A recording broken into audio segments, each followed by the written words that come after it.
On വോയിസിൽ വീഡിയോകൾ ചെയ്തു തുടങ്ങണമെന്ന് കുറേ കാലമായിട്ട് വിചാരിക്കണം. പക്ഷേ എന്തൊക്കെയോ തടസ്സങ്ങളാണ്.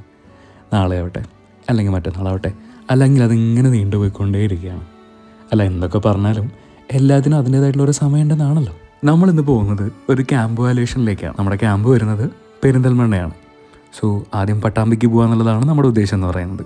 ഗുരുവായൂരിന്ന് പട്ടാമ്പി ബസ്സിൽ കയറി ആദ്യം തന്നെ സീറ്റൊക്കെ പിടിച്ചു. ഗുരുവായൂർ പ്രൈവറ്റ് സ്റ്റാൻഡിൻ്റെ പണി നടക്കുകയാണ്. പണി കഴിഞ്ഞാൽ ഇതുപോലെ ഇരിക്കും ഏകദേശം കാണാനായിട്ട്. ബസ്സിലാണെങ്കിൽ സൈഡ് സീറ്റും ഒരു ഇയർഫോണും ഉണ്ടെങ്കിൽ എത്ര ദൂരം വേണമെങ്കിൽ പോകാൻ ഞാൻ റെഡിയാണ്. നമ്മുടെ ഈ യാത്രയ്ക്ക് ഒരു പ്രത്യേകതയുണ്ട്.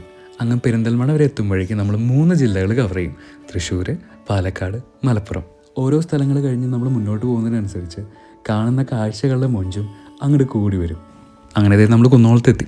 സംഭവം നമ്മൾ ഡ്യൂപ്ലിക്കേറ്റ് കുന്നോളം എന്നൊക്കെ പറയുമെങ്കിലും കുന്നോളത്തിൻ്റെ ചായ അടിമുടി മാറിക്കൊണ്ടിരിക്കുകയാണ്. പണ്ട് കോയമ്പത്തൂർ പഠിക്കാൻ പോയിരുന്ന സമയത്താണ് ആദ്യമായിട്ട് പട്ടാമ്പി പാലും ഭാരതപ്പുഴയൊക്കെ കാണുന്നത്. പിന്നീട് എത്രയോ തവണ ഈ വഴിക്ക് പോയിട്ടുണ്ടെങ്കിലും ഇതിങ്ങനെ വീണ്ടും വീണ്ടും കണ്ടുകൊണ്ടിരിക്കാൻ ഒരു പ്രത്യേക ഭംഗിയാണ്. എന്ന് പറയുമ്പോഴേക്കും പട്ടാമ്പി എത്തി. പിന്നെ ഒന്നും നോക്കാൻ പോയില്ല, നേരെ ഒരു പെരിന്തൽമണ്ണ ബസ് പിടിച്ചു. നമ്മുടെ ക്യാമ്പ് പെരിന്തൽമണ്ണ PTM ഗവൺമെൻറ് കോളേജിലായിരുന്നു. മലപ്പുറം ഒരു ജില്ലയുടെ പേരിനോട് ഇത്രയും നീതി പുലർത്തുന്ന രീതിയിലുള്ള കാഴ്ചകളാണ് ചുറ്റും.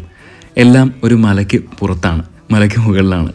മുൻപും പല ഡ്യൂട്ടിക്കായിട്ട് മലപ്പുറം സൈഡിലേക്ക് വരുമ്പോൾ കോളേജുകളെല്ലാം ഒരു കുന്നിൻ്റെ മുകളിലായിരിക്കും. പക്ഷെ അങ്ങനെയൊക്കെ പറഞ്ഞാലും ഈ പച്ചപ്പിലും ഹരിതാപിലൊക്കെ പഠിക്കുക വളരുക എന്ന് പറയുന്നത് വളരെ സന്തോഷമുള്ളൊരു കാര്യമാണ്. അങ്ങനെ വാല്യുവേഷനൊക്കെ കഴിഞ്ഞ് നമ്മൾ തിരിച്ചു പോവാണ് പെരിന്തൽമണ്ണയ്ക്ക്. എനിക്കിപ്പോൾ സുമേഷ് പറയാറുള്ളൊരു കാര്യം ഓർമ്മ വരണേ.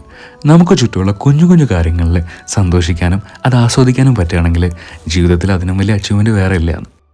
അപ്പോൾ ശരി, അടുത്തൊരു വീഡിയോയിൽ കാണാം.